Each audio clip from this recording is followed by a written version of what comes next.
Chapter 10. Rising Heat. Martinez. Sofia was halfway to the metro station when she heard rapid footsteps behind her, leather soles striking ancient cobblestones with metronomic urgency. The late afternoon sun slanted between Barcelona's buildings, casting long shadows that stretched like taffy across the narrow street. Medieval facades loomed above, their weathered stone witness to centuries of hasty departures and unexpected confrontations. She turned to find Marcus jogging up, his pristine chef's white startlingly bright against the ochre buildings. A thin sheen of perspiration glistened on his forehead, his salt and pepper hair disheveled from running his hands through it. Several passers-by turned to stare.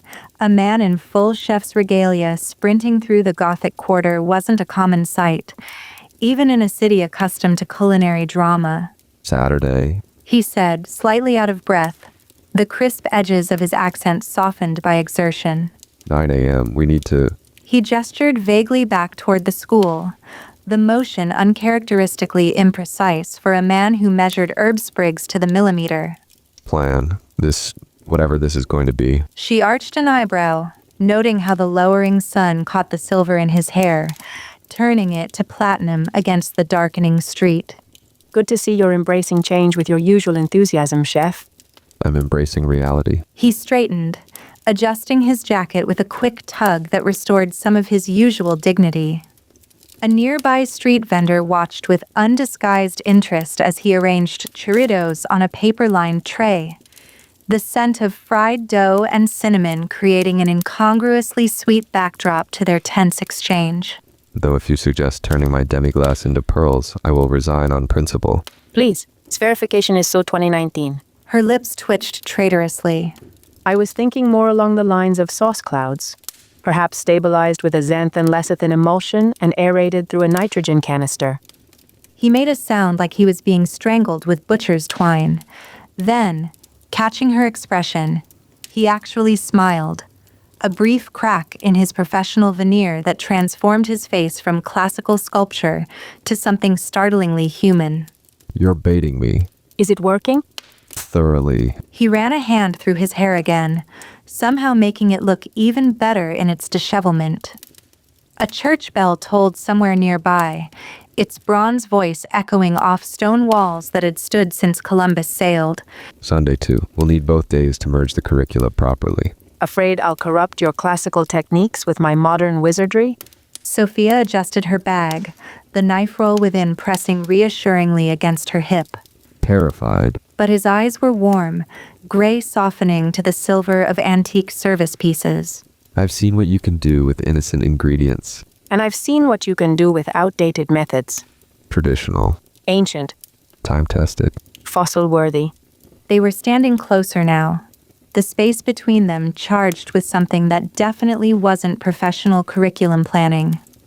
A cat watched from a nearby windowsill, its judgmental yellow eyes moving between them like a spectator at a tennis match. Tourists flowed around them like a stream around two stubborn rocks, their chatter in various languages creating a backdrop of white noise. Marcus cleared his throat, the sound abruptly vulnerable in the narrow street. 9 a.m. Don't be late. Would I dare keep the guardian of gastronomic tradition waiting? The very thought offends my molecular sensibilities. You're going to be impossible to work with, aren't you? The late sun caught his face at an angle that softened the sharp planes, highlighting a vulnerability she hadn't noticed before. Thoroughly. She echoed his earlier response, enjoying the way his mouth curved despite himself, a reluctant smile that felt like a small victory. He shook his head, but she caught his slight smile as he turned away. Saturday. He called over his shoulder as he navigated back through the tourist-filled street. And Martinez? Leave the molecular kit at home.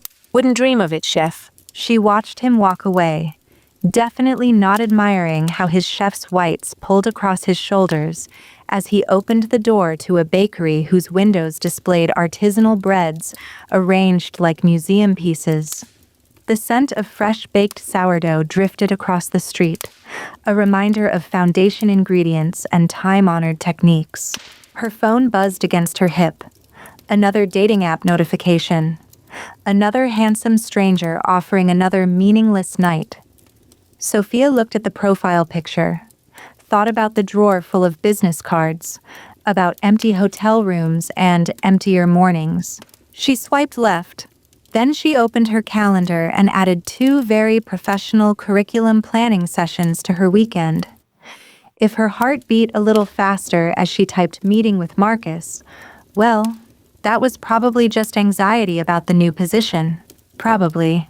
A street performer began playing nearby, his violin notes rising above the tourist chatter, weaving through the ancient streets where generations of Catalans had lived their dramas. The melody was classical, but his interpretation distinctly modern, the perfect bridge between tradition and innovation. Her phone buzzed again with another potential match. This time, she didn't even look at the profile before swiping left. Something that felt suspiciously like hope unfurled in her chest, delicate as puff pastry. May's words echoed in her mind.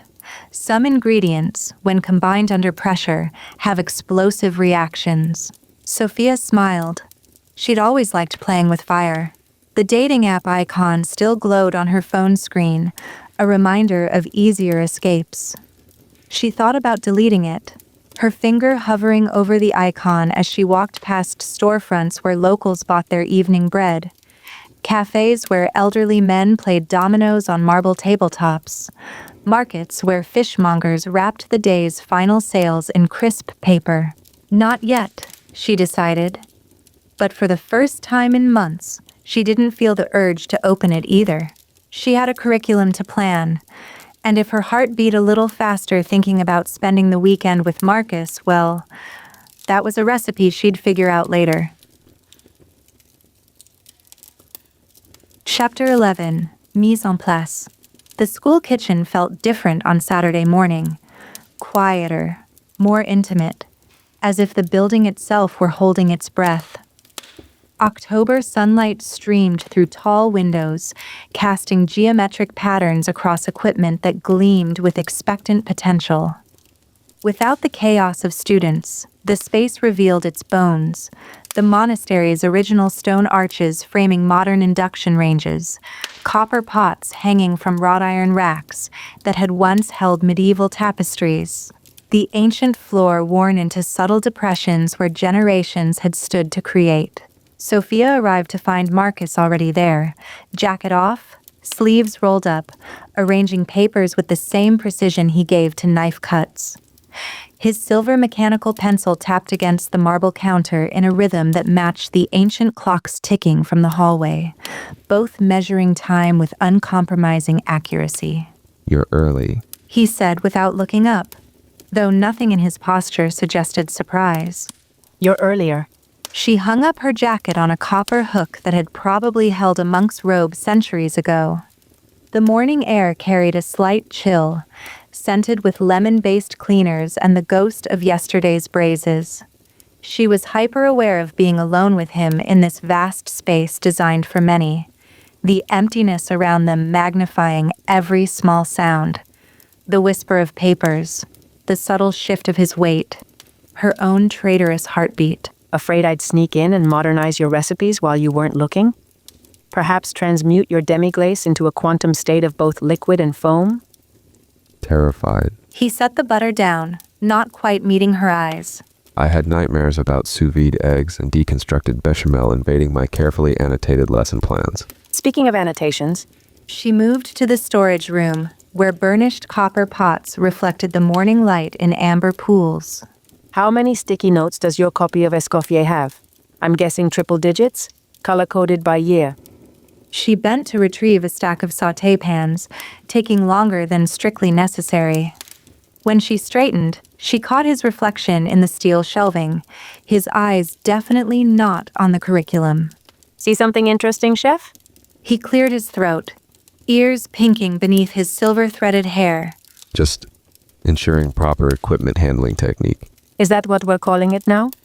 His laugh was unexpected and rich, rolling through the kitchen like good sherry. You're incorrigible. You're deflecting. They worked through the morning, crafting lesson plans that blended their styles. The kitchen gradually warmed as sunlight strengthened, turning the space golden. To her surprise, Marcus was open to her ideas, as long as she could justify them. Their debates were passionate but playful, the empty kitchen becoming an arena for culinary philosophy. Classical French mother sauces. Marcus insisted, writing on the whiteboard with architectural precision, the marker squeaking against the gleaming surface. His handwriting was unsurprisingly perfect, each letter formed with the same care he gave to Brunoise. Boring. Sofia sang, perching on a prep table whose cool marble surface had likely witnessed centuries of culinary instruction. Her feet dangled above the worn stone floor where countless aspiring chefs had stood before her. He shot her a look that would have wilted endive. Foundational. Yes, but why are they foundational? She hopped down, stealing his marker. The implement was still warm from his grip. What if we deconstruct the why? She started writing next to his list, her writing more fluid but equally precise. Bechamel is about the interaction of roux and dairy, right? The science of starch gelatinization under specific heat conditions. So what if we teach them the chemistry behind it? Then they understand not just the how, but the why. Marcus tilted his head, considering. The morning light caught the silver in his hair, turning it almost luminous against the kitchen's muted backdrop. And this helps them how, exactly, besides giving them material for a tedious dinner party conversation? Because once they understand the why, She stepped closer, uncapping a red marker that smelled of artificial cherries. they can start playing with the rules. Look, She drew a diagram, the marker squeaking slightly against the smooth surface. if bechamel is about starch molecules embracing fat molecules in a precise dance of temperature and agitation, then Then they could theoretically achieve the same result through different methods. He finished, eyes lighting up despite himself. A beam of sunlight fell across his face, revealing flecks of blue in his gray irises she'd never noticed before. But the traditional method is proven. to be one way of many? She grinned, feeling the thrill of intellectual connection. I'm not saying abandon it. I'm saying understand it deeply enough to innovate. He ran a hand through his hair, creating ordered chaos that somehow made him look more approachable. The kitchen had warmed enough that a slight flush colored his cheekbones. Your modernist techniques still seem like shortcuts. Not shortcuts, new paths to the same destination. She drew another diagram, the red ink stark against the white surface. Like here, if we teach them classic hollandaise, then show them how to make it more stable through modern methods. More stable? His eyebrows shot up, precise as circumflexes. You can't improve perfection, that's a culinary oxymoron. Watch me. She grabbed ingredients, setting up a demonstration on the center island where sunlight pooled like clarified butter. Ancient copper pots hung above them, witnesses to centuries of culinary evolution. Traditional hollandaise breaks under heat stress, yes? If you're careless with the temperature, Even if you're perfect with the temperature, it has limitations. She started her preparation, the familiar rhythm of whisking calming her nerves. The mechanical sound echoed slightly in the vast space. But if we understand the molecular structure, we can stabilize it without losing the texture or flavor. Marcus watched her work, his expression shifting from skepticism to reluctant interest. He leaned closer, close enough that she could smell his cologne, bergamot and sandalwood with subtle notes of vanilla. the consistency is impressive. Try it. The words came out softer than intended. He hesitated, then took the spoon she offered. Their fingers brushed, brief but electric. His eyes widened slightly at the taste, pupils dilating in a way that had nothing to do with the changing light. It's Yes? She leaned forward, eager despite herself. not entirely horrible. Sophia laughed, the sound echoing off stone walls that had witnessed centuries of culinary instruction. High praise indeed from the defender of tradition. The texture is actually quite... He took another taste, analyzing with the concentration he might give a wine flight. You've maintained the silkiness while improving the stability. How? Some molecular sorcery involving unicorn tears and fairy dust? Ah, now you're interested. She launched into an explanation of molecular gastronomy techniques, watching him move from skeptical to engaged to actively contributing ideas. The morning light shifted as they worked, casting different patterns across the ancient stone floor with each passing hour. So, theoretically, He said, drawing his own diagram now on a fresh section of whiteboard. if we applied this principle to other classic sauces, Now you're thinking like a modernist? heaven forbid. But he was smiling. Although, Yes. She looked up from her notes, catching something vulnerable in his expression. your deconstructed gazpacho at innovation. He looked almost shy, a startling contrast to his usual authoritative demeanor. The one I criticized in the review. The tragic disassembly of a noble dish? He winced, leaning against the island whose marble surface had been worn smooth by generations of culinary students. I may have been harsh. May have been. The technique was actually quite brilliant. The admission seemed to pain him physically, as if he were pulling a stuck knife from a cutting board. I was just Too traditional to admit it? too proud. He met her eyes, the directness of his gaze intensified by the slanting afternoon light. The flavors were extraordinary. I just couldn't admit that something so modern could also be authentic. The honesty in his voice made her breath catch. Well, She said softly. maybe we're both learning new techniques.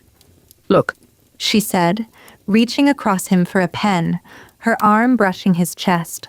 if we teach them classical sauce mother sauces first, then show how to modernize them, You mean destroy them? enhance them. She was still leaning into his space, neither of them moving away. The kitchen had grown warm with afternoon sun, the stone walls releasing the day's accumulated heat. Imagine a hollandaise foam that's lighter but keeps the richness. Heresy. Innovation, Culinary anarchy. says the man who admitted putting orange blossom water in croissants. That was He broke off as she shifted and their hips brushed. different. The air between them crackled with more tension than a copper pot on high heat.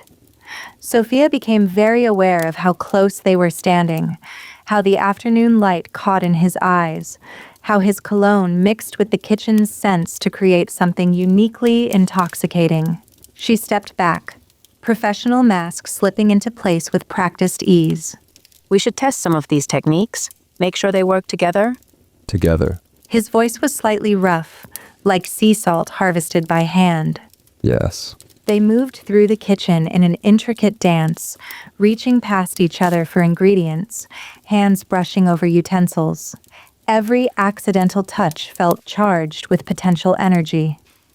The ancient building creaked around them, its stone bones shifting with the day's heat as if responding to the tension within. Shallots.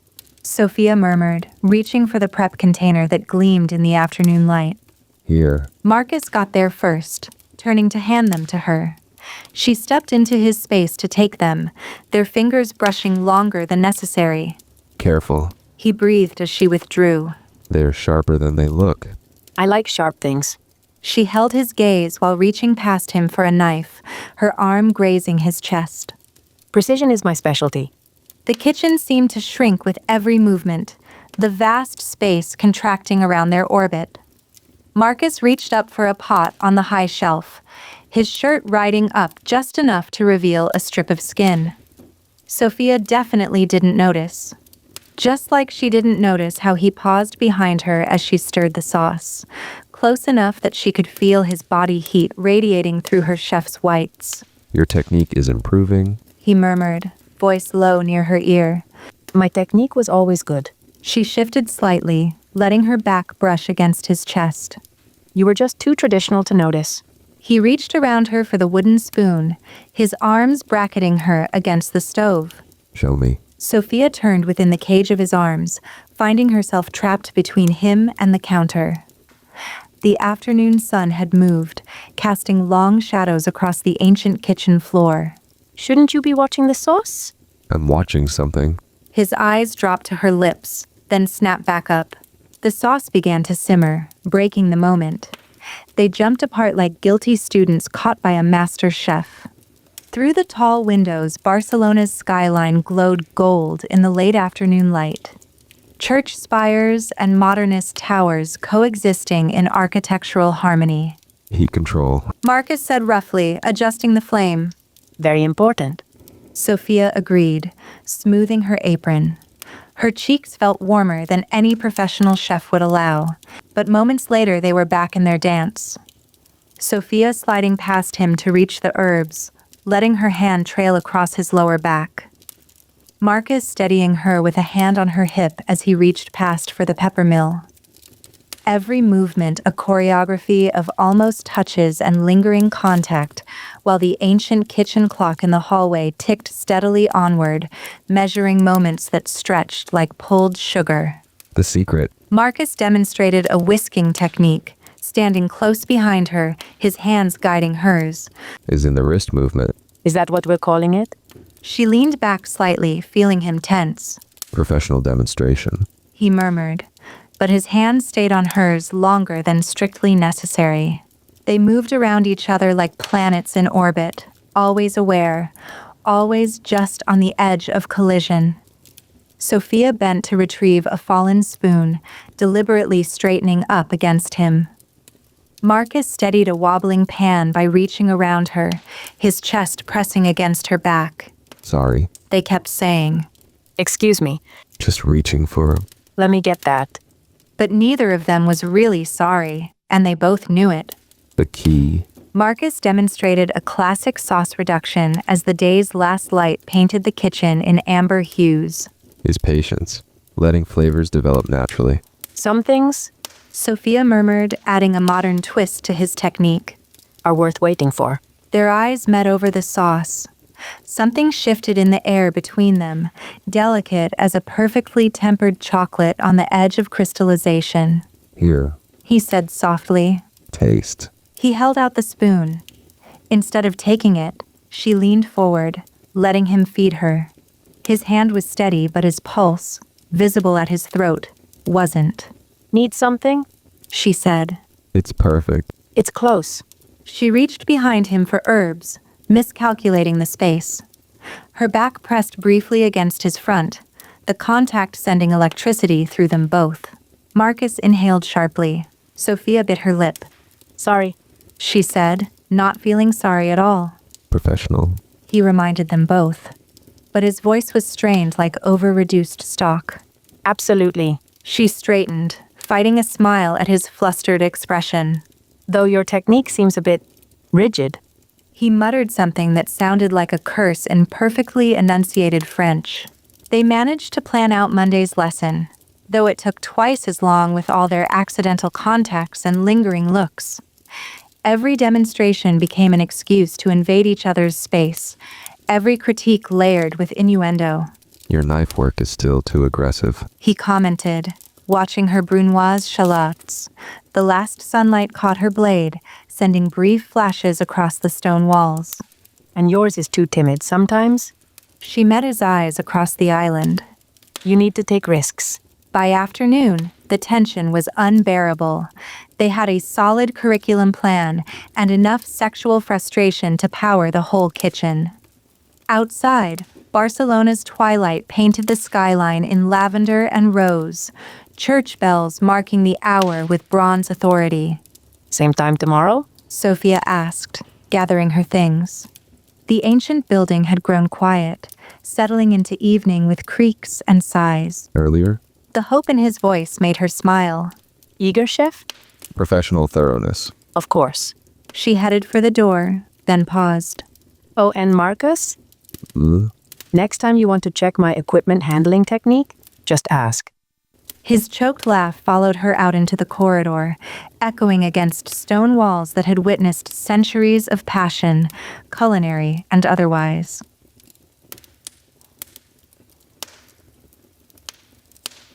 Chapter 12. Perfect Imperfection. Sunday morning light filtered through the Institute's ancient windows, casting honeyed patterns across the classroom kitchen's steel surfaces. Sofia ran her finger along a knife's edge, feeling the cool bite of metal against her skin. The easy flirtation from yesterday had evolved into something more tentative today, like a delicate beurre blanc on the verge of breaking. I was thinking, she said, arranging her mise en place with mathematical precision. For the fusion demonstration tomorrow, we could do a modern take on coq au vin. Marcus looked up from his notes, sunlight catching the silver at his temples. Despite his obvious attempt to maintain professional distance after yesterday's charged atmosphere, interest sparked in his eyes. Traditional technique with modern plating. His voice carried that crisp British precision that somehow made even simple questions sound like gentle challenges. Exactly. Sofia nodded, the familiar excitement of creation warming her chest. Show them how both approaches can enhance each other rather than compete. The industrial kitchen hummed with quiet energy as they worked in tandem, their movements still harmonized from yesterday's dance. Marcus broke down the chicken with classical precision, each cut exactly where it should be, nothing wasted, nothing rushed. Sofia prepared her modernist elements, transforming traditional components into unexpected textures and forms. The kitchen filled with competing aromas, the earthy scent of mushrooms, the sharp tang of red wine reducing, the sweet perfume of herbs bruised between careful fingers. Their bodies gravitated toward each other despite their best intentions, hands brushing as they passed ingredients, shoulders touching as they reached across the butcher block. The time. Marcus murmured, reaching past her for the herb bundle. Here. She handed it to him, their fingers entangling longer than strictly necessary. A timer chimed, breaking the moment. Sofia turned back to her reduction, acutely aware of Marcus's presence behind her. His breathing, the subtle scent of his cologne beneath the kitchen aromas, the careful precision of his movements. It was going perfectly until the plating. The components need to be distinct, Sofia explained, arranging elements in an artistic pattern across the white plate. Under her careful hands, the dish transformed from rustic comfort to elegant architecture. Each flavor isolated but complementary. It gives the diner control over their experience. Marcus frowned, the familiar furrow appearing between his brows. It's meant to be eaten together, not dissected like a laboratory specimen. His accent sharpened with his frustration. These flavors were designed to meld, to create harmony through unity. Says who? Sofia continued her precise plating, setting a perfect cube of wine-glazed chicken atop a swoosh of parsnip puree. Some chef 300 years ago who'd never heard of molecular gastronomy? Says centuries of culinary wisdom. Which never evolved because of attitudes exactly like this. They were standing toe-to-toe now, the partially plated dish forgotten between them. Sofia could feel her pulse quickening, the familiar heat of battle rising in her cheeks. At least traditional plating doesn't prioritize Instagram appeal over flavor. Marcus snapped, his normally controlled voice rising.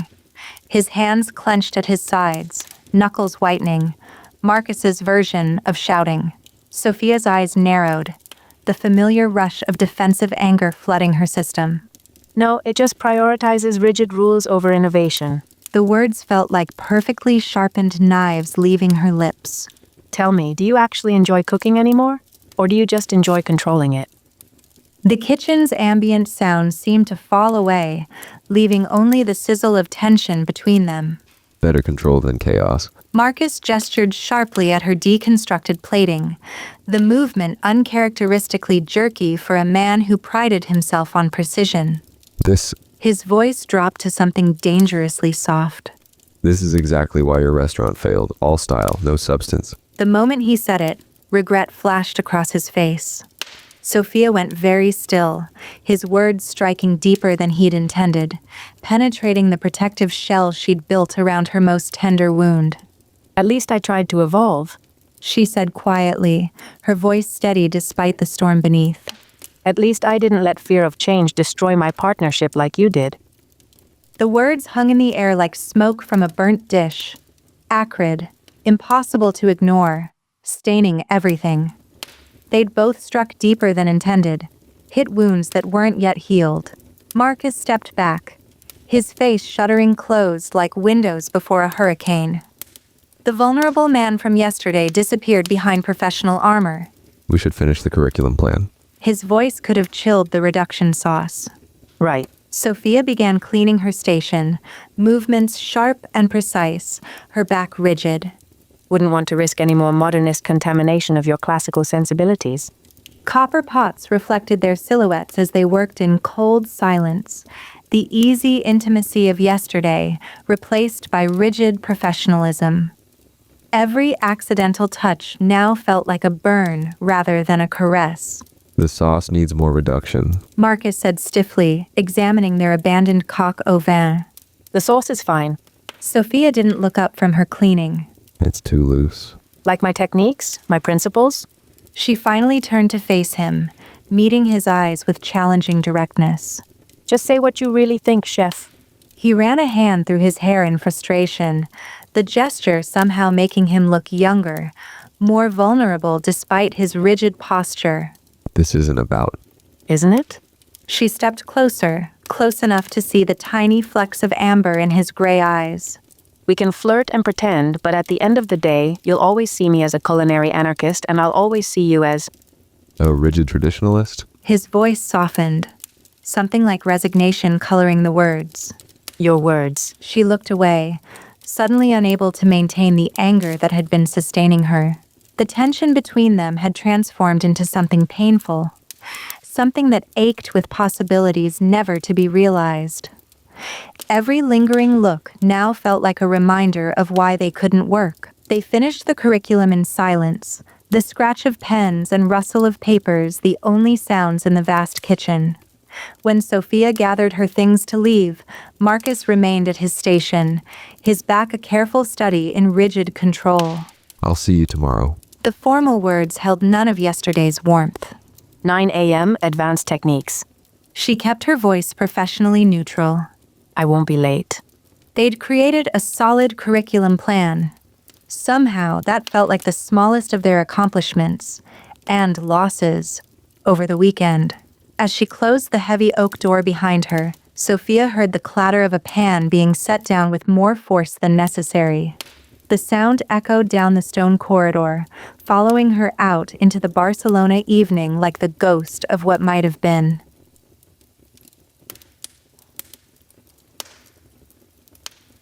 Chapter 13. Simmering down.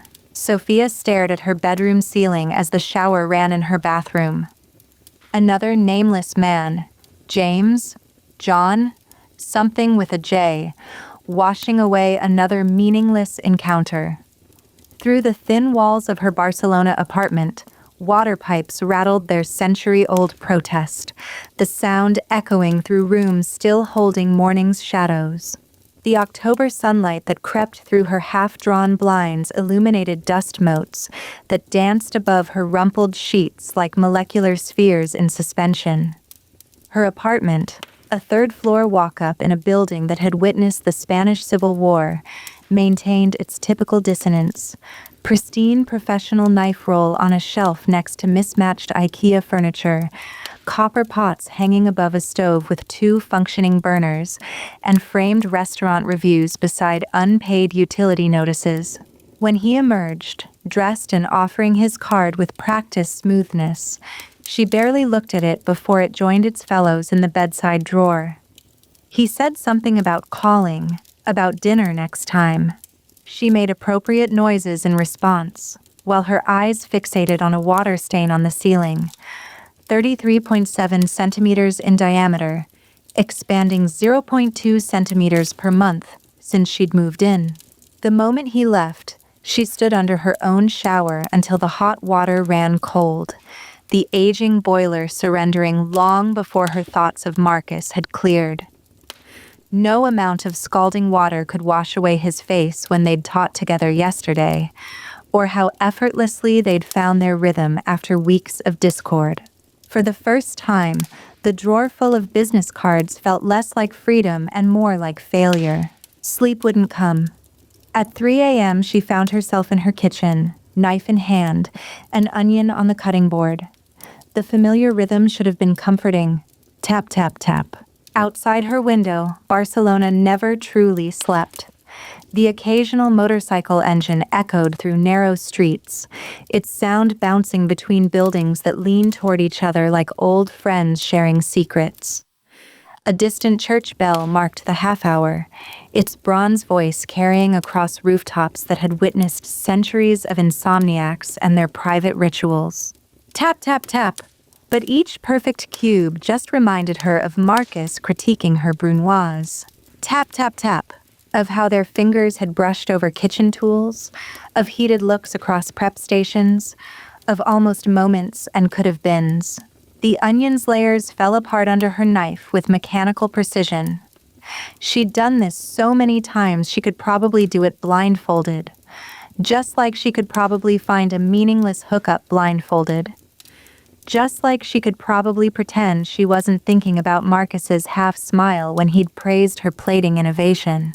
Damn it. She set the knife down too hard, the sound sharp against the pre-dawn quiet. Her hands braced against the counter, the cool granite grounding her racing thoughts. Even her midnight coping ritual wasn't working anymore. She looked at the perfect cubes of onion, remembering Marcus's voice. Some things are perfect exactly as they are. Dawn found her still in the kitchen, but instead of mindlessly dicing, she was actually cooking, creating, combining classical technique with modern twists. The scent of caramelized alliums filled her small apartment, chasing away the emptiness that had been her only consistent roommate.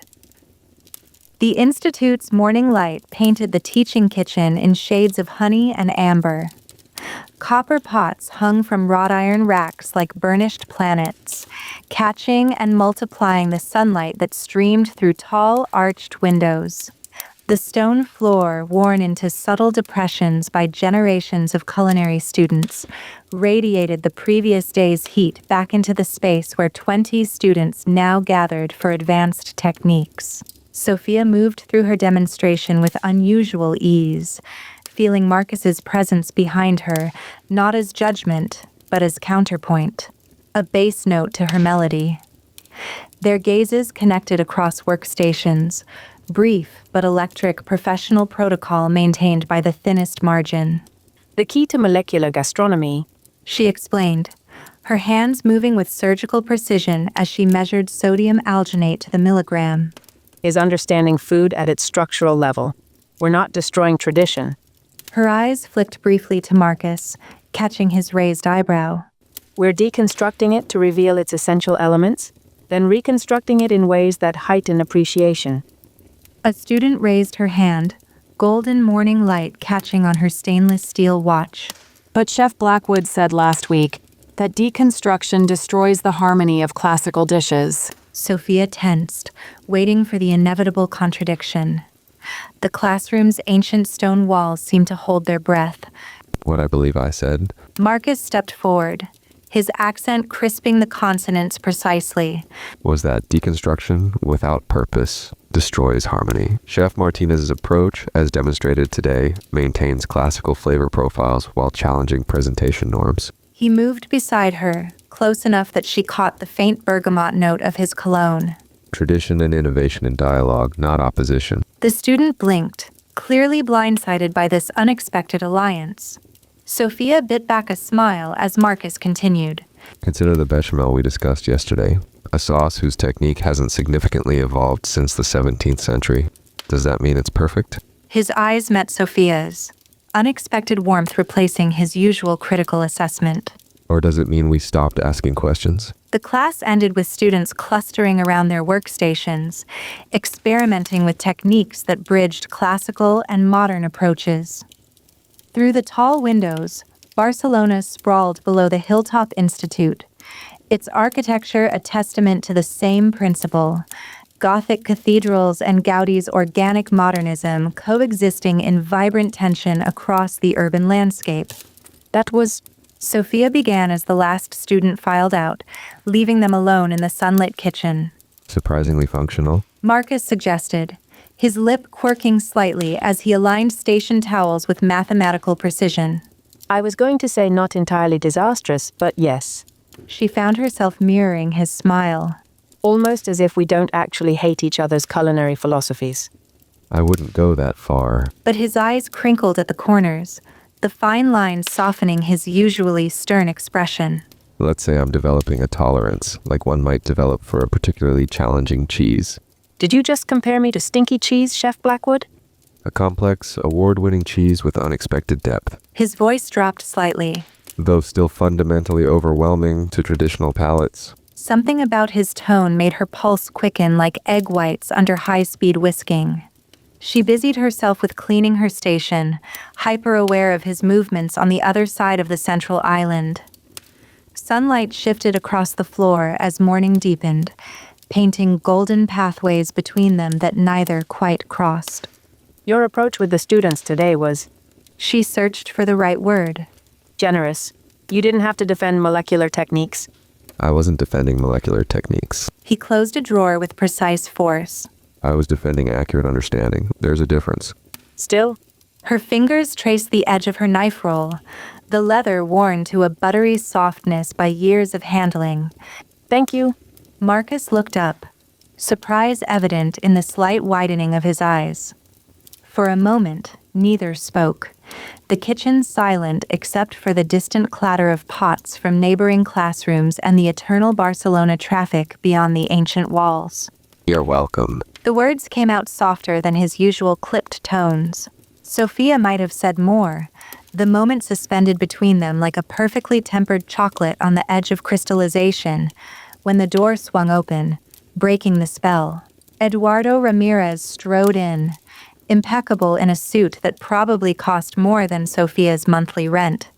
His cologne, something aggressively contemporary with synthetic notes, overwhelmed the kitchen's natural aromas of herbs and stock. Magnificent.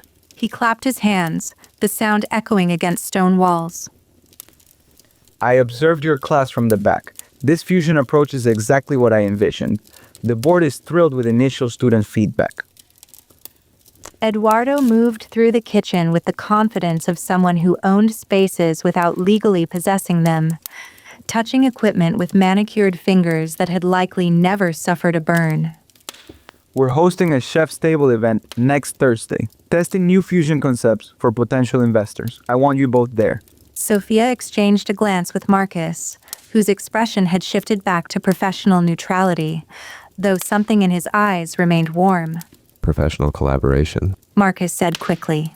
Purely educational. Sofia agreed. Of course. Eduardo's eyes twinkled with knowledge he had no right to possess. Thursday evening, wear something nice, professional nice, naturally. His gaze lingered on Sofia a beat too long. Though perhaps not chef whites. The investors respond better to presentation. The subtle assessment in his tone made her bristle. Before she could respond, Marcus shifted slightly, his posture straightening to full height. Chef Martinez's professional credentials speak for themselves. He said, his accent crisping further with barely restrained irritation. I doubt her attire will affect the quality of her culinary expertise. Eduardo raised an eyebrow, glancing between them with newfound interest. Indeed. 7 o'clock Catalonia restaurant. Don't be late. He exited as dramatically as he'd entered, leaving behind only the lingering chemical notes of his cologne. The kitchen fell silent again, the moment between them irretrievably altered. Sofia busied herself with wiping down her already spotless workspace, unsure how to process Marcus's unexpected defense. We should go. Marcus said finally. For the students' benefit. Obviously. They need to see classical and modern techniques in harmony. Her hand stilled on the countertop, suddenly aware of how formal they'd become again. Exactly. Professional development. Nothing else? Their eyes met, neither looked away. A timer went off, making them jump. Sofia turned to check her demonstration setup, very aware of Marcus's presence behind her. That dress. He said suddenly. The blue one from the faculty meeting last week. He cleared his throat, the sound unnaturally loud in the quiet kitchen. It was professionally appropriate. Sofia bit back a smile. I'll keep that in mind, professionally. She felt his eyes on her as she walked away, and for once didn't fight the warm flutter in her chest that had nothing to do with kitchen heat. Her phone buzzed. Another dating app notification. She'd stopped checking them lately, finding them as bland as unseasoned stock. Chef Martinez? She turned back. Marcus was adjusting his cuffs. A habit she'd learned meant he was nervous. The chef's table. We should discuss the menu beforehand. Perhaps dinner to plan? Professional dinner? His lips twitched. Is there any other kind? Sophia thought of all their charged moments, their perfectly choreographed kitchen dance, how he'd learned to plate molecular components with the same care he gave classical sauces. I suppose we'll find out. She said softly. His smile was worth every complicated emotion it stirred up. Later, supervising student prep work, Sophia caught Marcus watching her demonstrate a modernist technique. But this time, instead of criticism, his face held something that looked remarkably like admiration, or maybe something more. Some recipes she was learning needed time to develop their full flavor. And some chefs, it seemed, needed time to realize that the best dishes combine tradition with innovation. Just like the best relationships,